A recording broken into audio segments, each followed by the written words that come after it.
Mes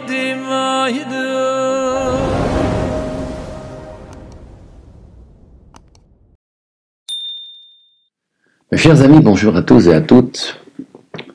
Nous sommes aujourd'hui Yom Sheni, Dalet Sivan, Heit Afshin Pedalet, le 4 Sivan, 5784. Nous sommes à la veille de Shavuot. Shavuot qui a lieu demain soir, mardi soir, mercredi, jeudi. Shnei Yamim Tovim, de jours de fête. L'occasion déjà de vous souhaiter à tous et à toutes Kabbalat HaTorah Besimcha Bepnimiut.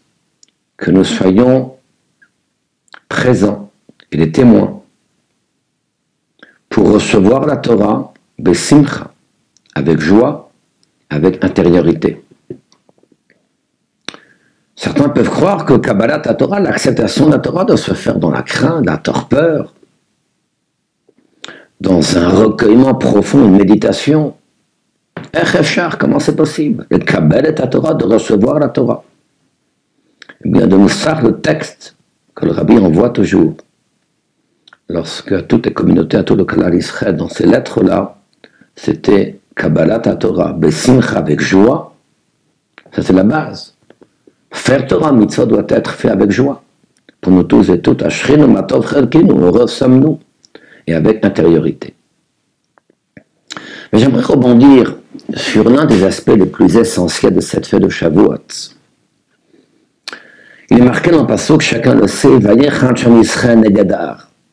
Le peuple a campé face à la montagne du Sinaï, c'était donc Rosh Chodesh Sivan de l'année 2448. Rachid est sur place, K'ish Echad Belev Echad, comme un seul homme et un seul cœur. C'est ce qui a fait que l'Israël méritait donc cette bracha, cette bénédiction, de recevoir le plus beau cadeau, qui est donc, moi j'appellerais ça le jouet d'Akalebor, le trésor d'Hachem, Sgoula. Quand le Passouk dit, vous êtes pour moi Am Ségoula, un peuple du remède, car vous avez reçu le plus grand remède qu'il y a sur terre, la Torah. Et cette Torah-là, que nous allons recevoir, qu'il faut choyer, qu'il faut aimer, eh bien cette Torah-là, le Klal Israël a reçu parce qu'il était uni. Unicité et non pas singularité. Remarquez, il y a une phrase qui est semblable concernant Israël, concernant l'Égypte. Voici l'Égypte qui voyageait pour aller retrouver les Béné Israël, pour aller justement les ramener en Égypte, après la sortie d'Égypte. Et qu'est-ce qui est marqué là-bas? Pourquoi c'est marqué au singulier? Ce n'est pas marqué comme Mitzrayim Nosim, voyager au pluriel, mais au singulier. Rachid dit Belev Echad Keish Echad. Comme un seul cœur et un seul homme. Ce n'est pas une vraie ardoute, ce n'est pas une vraie unité. Lorsque nous parlons Belev Echad Keish Echad, comme un seul cœur et un seul homme, ça reste toujours Achadot.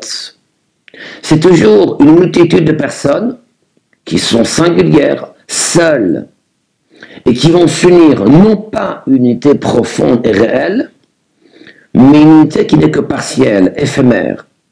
L'unité du cœur, donc unité intellectuelle. Ce n'est pas ça la vraie unité. La preuve, c'est que lorsque le sentiment du cœur disparaît, l'unité disparaît. Par contre, que là, l'Israël, le peuple juif, ce n'est pas uniquement l'unité du cœur, c'est l'unité intellectuelle. L'unité intellectuelle qui est Ishechad Belev Echad. Donc, même si demain il y a un piroud, une afrada, une rivalité, une querelle quelconque entre un juif et un autre, ceci ne doit pas entacher la hardoute, l'unité profonde, unité et non singularité. Et permettez-moi ici de relever ce que dit le Rachem Akadosh. Nous dit Rabbi Chaim Ben Attar dans la paracha qu'on va lire ce Shabbat, parachat Nassau, où il est question des sacrifices apportés par Nissim, par les princes. La Torah répète 12 fois ces sacrifices pour 12 tribus d'Israël. Chacun va apporter son korban un jour séparément. Il est écrit, nous dit le Rachaim, que Shivtei Israël, que les tribus d'Israël voulaient apporter tous ensemble leur korban, leur sacrifice, kulam tous le même jour. Biyam Echad. Hachem n'a pas accepté. Et pourtant, Vous allez dire, c'est la plus grande hardoute, c'est la plus grande unité. Lorsque tout Israël apporte leur sacrifice le même jour. La question peut se poser également semblable. Il y a dans le clan d'Israël toutes sortes de traditions, minhagim, sidurim. Nous avons des plats différents en fonction des communautés, Sfarad, Ashkenaz, etc. Peut-être qu'il aurait été judicieux qu'il y ait Nusach Echad, qu'il y ait un seul Nusach, un seul texte de Tfila, qu'il n'y ait pas 36 minhagim, qu'il n'y ait pas 36 traditions dans le peuple juif, parmi Sfaradim, parmi Ashkenazim, parmi les Chassidim, etc., etc. Il aurait été préférable, à l'instar concrètement des tribus d'Israël qui ont demandé tous d'apporter leur sacrifice, biyachad, ensemble le même jour, Rosh Chodesh Nissan. Concrètement, Hachem ne va pas accepter cela. Et chaque tribu va apporter son korban un jour différent. Pourquoi? Parce que, en réalité, c'est vrai qu'il y a une beauté lorsque nous sommes tous ensemble. Mais il y a une beauté tout à fait singulière et particulière lorsque chacun va apporter son korban un jour différent, ne va pas oublier qu'il n'est pas seul. Il ne va pas oublier qu'il doit s'unir avec autrui. Lorsque tous nous apportons le sacrifice le même jour, je ne ressens pas le besoin de m'unir avec autrui. Prenons un exemple simple. Vous avez une famille qui vit ensemble à H24. Est-ce que les gens se passent un coup de fil? Ça ne s'appelle pas. Ils se voient régulièrement, tous les jours, matin, midi et soir. Lorsque par contre, vous avez des personnes qui ne sont plus là, qui n'habitent plus ici. Donc là, il y a ce qu'on appelle un richouk, un éloignement. Donc là, effectivement, chacun comprend la nécessité de passer un coup de fil, d'appeler, etc. Venifkadeta qui paquet moshaver. On va se rappeler de toi parce que ta place est absente. Donc l'idée, c'est que l'unité du clan d'Israël doit justement venir par l'expression mitor itralkut. Parce qu'il y a cette division dans le clan d'Israël. Une division qui est voulue par Hachem. Une division, comme dit le Harizal, qu'il y a Yudbet She'arim Bashamayim, il y a 12 portes dans les cieux. 12 manières de servir Hachem. C'est exact. Pourquoi 12? Yudbet Shifteka, qui correspond aux 12 tribus d'Israël. Il y a différentes portes. Comment arriver, l'Iddabek, à s'attacher avec Boré Olam, le Créateur, avec Hachem. Peut-être certains par la joie, par la simcha, d'autres par profondeur de l'étude. Mais aucun de nous n'est exempt de prendre exemple, de pouvoir même recopier, de trouver un point commun, de ce qui lui manque. Comment va-t-il trouver ce qui lui manque? Lorsqu'il va regarder sur une autre tribu d'Israël. Lorsqu'il va regarder sur une autre communauté d'Israël et que peut-être qu'il va s'inspirer de ce qu'ils font.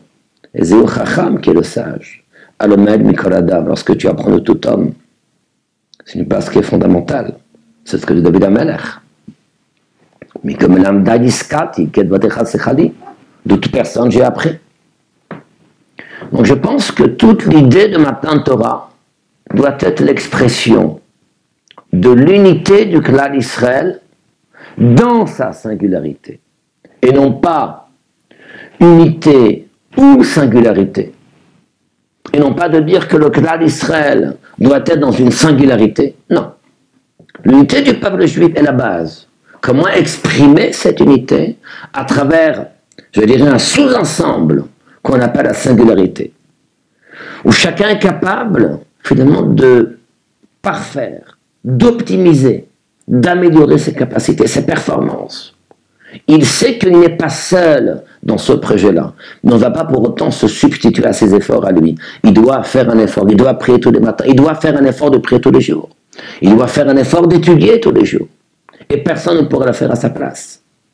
Mais il doit savoir que dans cet esprit de singularité, il appartient à un clan, à un groupe, qui fait de lui qu'il n'est plus seul. Il va s'unir avec autrui, il va dévoiler dans sa singularité l'unité avec un autre juif.